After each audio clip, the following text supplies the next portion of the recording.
একটি শান্ত গ্রামের চিত্র যেখানে রহস্যময় বৃক্ষ সূর্যাস্তের সময় ছড়িয়ে পড়ে গ্রামের বাড়িগুলির উপর ছায়া ফেলছে। একটি চিত্র যেখানে রহিম এবং সাবির একসাথে গ্রামের রাস্তায় হাঁটছে, হাসছে এবং কথা বলছে।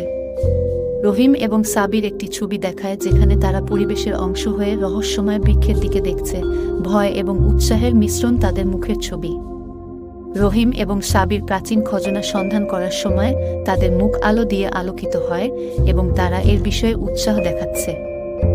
রহিম এবং সাবির ডার্কনেসের মধ্যে স্থিত অদৃশ্য জীব দেখতে হয় এবং তাদের মুখ ভয় ও আশ্চর্যের প্রকাশ করে। রহিম সাবির খুঁজছে স্থিরভাবে এবং অনিশ্চিততা মনে হয় তারা কালে রহিমের সাথে থাকা যেতে পারে না। রহিম অদৃশ্য জীবের দিকে ভয়ে হাঁটতে পাওয়া, যা আংশিকভাবে ছায়া এবং তার চোখ আলো লুকিয়ে রয়েছে এবং তার মুখ ভয় আর আতঙ্ক দেখায়। রহিম একটি ছবি দেখায় যেখানে তিনি ডার্কনেসের মধ্যে দাঁড়িয়ে আছে, ভয়ের মুখের সাথে তার সমস্ত শ্বাস বিনামূল্যে হাঁটতে পাওয়া হচ্ছে।